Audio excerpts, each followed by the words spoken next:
Indikator pencapaian kompetensi yang akan dicapai dalam pembelajaran 1. Sejarah dan peradaban awal manusia adalah sebagai berikut. 1. Menjelaskan pengertian sejarah. 2. Menganalisis konsep pembangun ilmu sejarah. 3. Menganalisis ruang lingkup sejarah. 4. Menganalisis manusia praaksara di Indonesia. C. Uraian materi. 1. Pengertian sejarah. Sartono Kartodirjo mengatakan bahwa sejarah dapat dibagi menjadi dua pengertian, yakni: pertama, sejarah dalam arti subjektif, yaitu suatu konstruksi. Ialah bangunan yang disusun penulis sebagai suatu uraian atau cerita yang mencakup rangkaian fakta-fakta untuk menggambarkan gejala sejarah, baik proses maupun struktur. Kedua, sejarah dalam arti objektif menunjuk kepada sejarah I8 kejadian atau peristiwa, yaitu sejarah dalam aktualisasinya. Kejadian tersebut hanya terjadi sekali dan tidak terulang kembali. Kartodirjo, 1992-31. Kata sejarah diambil dari bahasa Arab, syajaratun, yang artinya pohon atau keturunan atau asal-usul, yang kemudian berkembang sebagai kata dalam bahasa Melayu, syajarah, akhirnya menjadi kata sejarah dalam bahasa Indonesia. Frederick dan Suri Suroto, 1982-1. Jadi kata pohon di sini mengandung pengertian suatu percabangan genealogis dari suatu kelompok keluarga tertentu yang kalau dibuat bagannya menyerupai profil pohon yang ke atas penuh dengan cabang serta ranting-rantingnya, serta ke bawah juga menggambarkan percabangan dari akar-akarnya. Pohon sebagai simbol kehidupan yang menunjukkan adanya suatu pertumbuhan dan perkembangan. Cabang, ranting, akar, buah, dan daun memiliki hubungan yang saling terkait. Dengan demikian kata syajarah itu mula-mula dimaksudkan sebagai gambaran silsilah keturunan Wija, 1988-6. Memang kalau kita perhatikan historiografi tradisional, kebanyakan intinya memuat asal-usul keturunan, silsilah.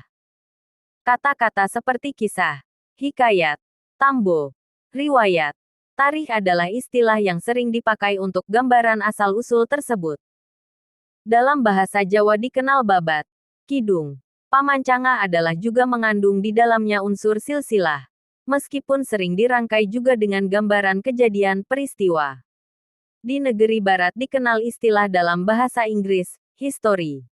Kata ini sebenarnya berasal dari bahasa Yunani kuno, historia, yang berarti belajar dengan cara bertanya-tanya. Wija, 1988-7. Kalau pengertian ini diluaskan, artinya, hakikat sudah mengacu pada pengertian ilmu. Pada mulanya belum kelihatan adanya usaha membatasi pengertian pada gejala yang menyangkut kehidupan manusia saja, tapi mencakup gejala alam secara keseluruhan. Dalam perkembangan kemudian baru kelihatan munculnya dua istilah, yaitu scientia yang lebih menghususkan pada penelaahan sistematis yang sifatnya non-kronologis atas gejala alam. Sedangkan kata historia lebih dikhususkan bagi penelaahan kronologis atas gejala-gejala yang menyangkut kehidupan manusia. Dengan demikian terdapat perbedaan makna antara kata sejarah dan histori. Pada istilah sejarah, yang tradisional terkandung usaha mengabadikan, menjunjung kebesaran penguasa atau cikal bakal kelompok sejarah I9 orang dengan menekankan terutama unsur asal-usul keturunan serta peristiwa yang menyangkut tokoh-tokoh tersebut dan biasanya diuraikan secara magis religius. Sedangkan pada istilah histori, tekanan pengertian diletakkan pada usaha untuk mengetahui apa yang telah terjadi sebelum kehidupan kita, atau keinginan untuk mengetahui perjalanan waktu. Wija, 1988-7. Dalam hubungan ini terlihat di barat pengertian histori dari semula sudah menunjuk pada unsur-unsur keilmuan. 2. Konsep pembangun ilmu sejarah. A. Manusia dan sejarah adalah ilmu tentang aktivitas manusia yang terjadi pada masa lampau. Manusia dan sejarah tidak dapat dipisahkan. Manusia menjadi penggerak sejarah dalam rangka mewujudkan perubahan dan kemajuan yang dicita-citakan. Peran manusia dalam sejarah layaknya pemeran utama dalam drama. Akan tetapi, manusia bukan monopoli kajian sejarah. Ilmu-ilmu lain, seperti sosiologi, antropologi, politik, kedokteran, dan sebagainya, juga mengkaji tentang manusia. Perbedaannya terletak pada titik perhatian masing-masing ilmu. Sejarah mengkaji aktivitas manusia di segala bidang dalam perspektif waktu. Akan tetapi, sejarah juga bukan kisah manusia pada masa lampau secara keseluruhan. Manusia yang sudah memfosil menjadi objek kajian antropologi ragawi. Demikian juga benda-benda, meskipun sebagai hasil karya manusia, tetapi menjadi bidang kajian arkeologi. B. Waktu temporal mempelajari sejarah. Rangkaian peristiwa yang ada merupakan peristiwa yang berkelanjutan. Kehidupan manusia saat ini merupakan mata rantai dari kehidupan masa lampau, sekarang dan masa mendatang. Setiap peristiwa tidak berdiri sendiri dan tidak terpisahkan dari peristiwa lain. Menurut Kuntowijoyo, 1995, dalam waktu terjadi 4 hal, yaitu 1. Perkembangan, 2. Kesinambungan, 3. Pengulangan, 4. Perubahan. Konsep waktu terbagi menjadi 3, yaitu masa lalu, masa sekarang, dan masa depan. Dalam sejarah, konsep waktu yang paling dominan adalah masa lalu. Akan tetapi, konsep waktu pada masa lalu ini juga mempengaruhi peristiwa pada masa sekarang. C. Ruang spasial sejarah I-10 ruang adalah konsep yang paling melekat dengan waktu. Ruang merupakan tempat terjadinya berbagai peristiwa sejarah dalam perjalanan waktu. Konsep ruang dalam sejarah berkaitan dengan lokasi atau tempat terjadinya suatu peristiwa sejarah. Konsep ruang dalam sejarah menyebabkan adanya pembagian sejarah.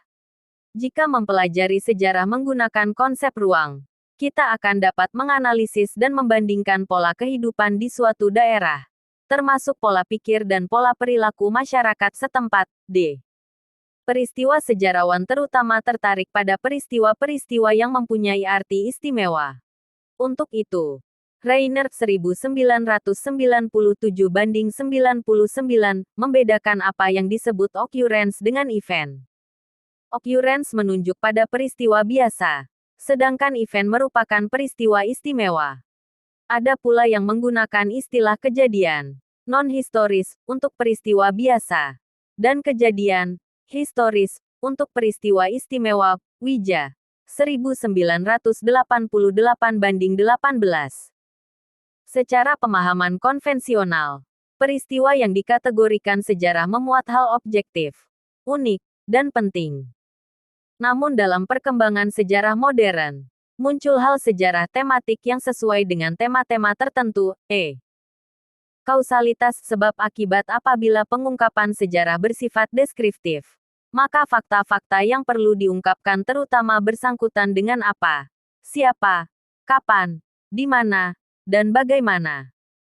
Dengan mengetahui data deskriptif itu, sebagian besar dari keingintahuan terhadap peristiwa sejarah tertentu terpenuhi.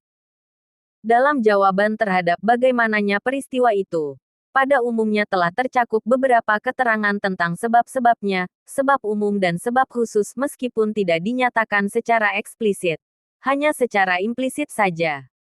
Seringkali pembaca sudah puas dengan uraian mengenai bagaimananya itu.